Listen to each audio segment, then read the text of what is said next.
thanks for watching this video. So today I want to talk a little bit about dealing with recruiters and things that you should and maybe shouldn't say. So throughout your career, whether it's right now or sometime in the future, you are going to be looking for a job, you will have to probably deal with recruiters in some sense, maybe one recruiter or several recruiters, whatever it may be.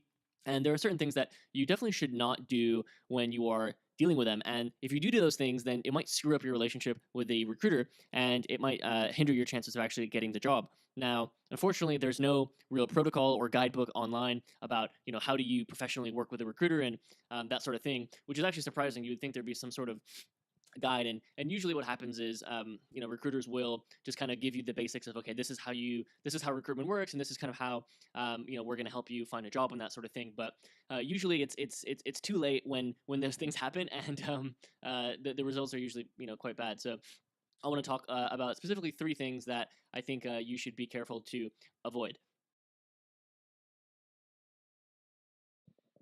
So the first thing is do not apply directly to the company when you are talking about that company with the recruiter, right? So if a recruitment company comes to you and they say, "Hey, John, here's a really interesting job at Amazon," don't go and send your application via LinkedIn or Amazon's website, because basically what happens is there's this concept called ownership of your submission of your application, and what that means is the company that you apply to, in this case Amazon, will now have ownership of your resume, and the recruiter will no longer be able to represent you from their side. So you're basically on your own. Right. So you have to now just deal with the HR person or the internal person in Amazon directly to discuss your application. Or maybe they just don't get back to you and they're really slow and things just kind of fall apart. Right. So this really jeopardizes your opportunity to actually use a recruiter to leverage getting a job, right? And because the whole point of having the recruiter is they can help you get the meeting in the first place. They can help you actually, prepare for the interviews and set up the meeting and tell you so much more about the company that you would not probably be able to find out otherwise online or elsewhere, right? So it's a really small thing that really has big repercussions here, right? So you have to be careful. Don't just send in your application, directly to a company, and make sure that the recruiter knows if you have done that, or maybe if you've done it in the past 3 to 6 months, then make that clear to the recruiter and let them know, hey, I applied to Amazon 3 months ago. Is this going to be an issue with my application? And the recruiter can check for you, right? So pretty much every company has this, and most companies don't want to pay recruiters a fee, right? Because recruiters get paid from the company, right, if they introduce you, and they will try and avoid having to use a recruitment company because they don't want to pay the money. And so if they can work with you directly, then companies are much going to rather prefer that, even though the experience for you maybe isn't going to be as good as if you had this help from an external recruiter. So just please watch out for that. Be careful when you are just submitting your resume everywhere online. Just keep that in mind, that you could be kind of jeopardizing your chances of getting the job. So talk to the recruiter first, and then basically go from there.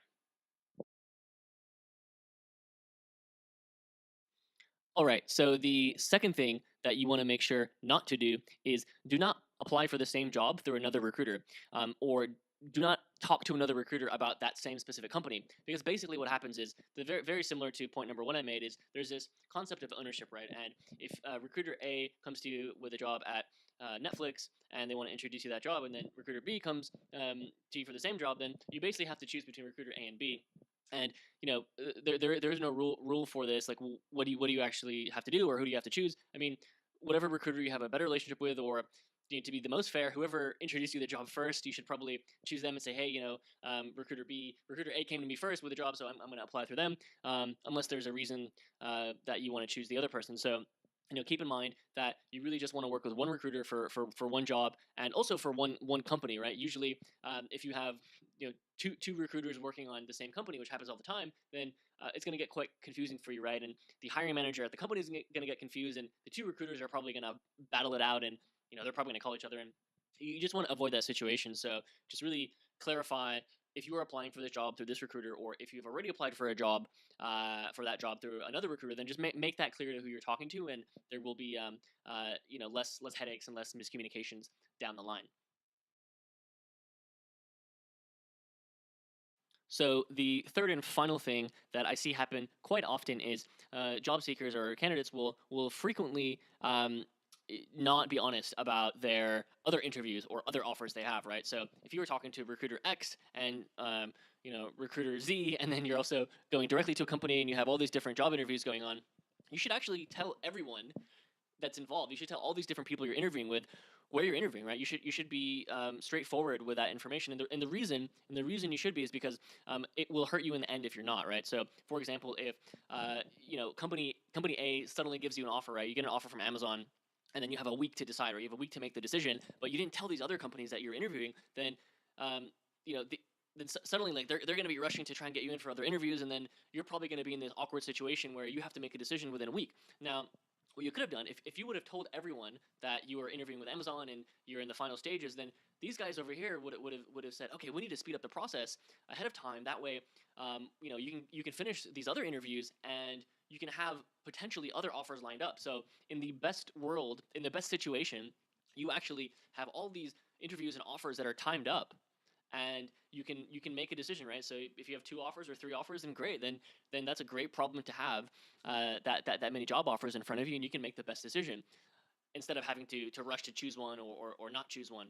So sometimes it's a little bit awkward, or it might feel like you are cheating on the company if you're saying, hey, I'm interviewing these other companies, but don't feel that way. I think most companies realize that if you have any marketable skills, that you will probably be interviewing with more than one company, and that's absolutely fine and expected, right? And if they do get defensive and say, oh, well, why are you interviewing with these other companies? How interested are you in them?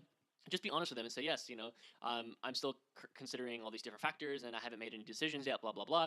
If they get really defensive, then that's probably your yellow flag or red flag, that this company is, want to be avoided, right? Because if they're getting defensive and angry about something as simple as you exploring your job opportunities and getting jealous, that's kind of weird, right? You want to avoid that at all costs. But that's another reason that you should be open about those things, right? So you can find out how a company will react, and you can kind of find out how they deal with those sorts of situations. So.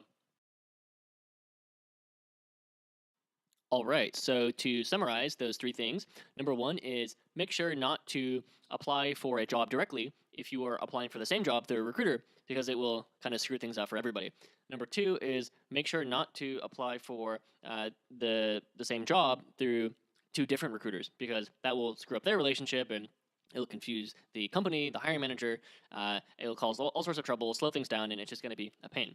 And lastly, number 3 is be open about your other interviews, about your other offers, because it will make things a lot easier for you in the long run, and it will really prevent a lot of different fires and things from slowing down, and it'll prevent a lot of awkward situations as well. So I hope those 3 things are helpful in your job search now or later in the future. And if you guys have any questions at all, please feel free to comment below, drop me a message, and I will get back to you as soon as I can. So hope that was helpful, and I will see you guys next time.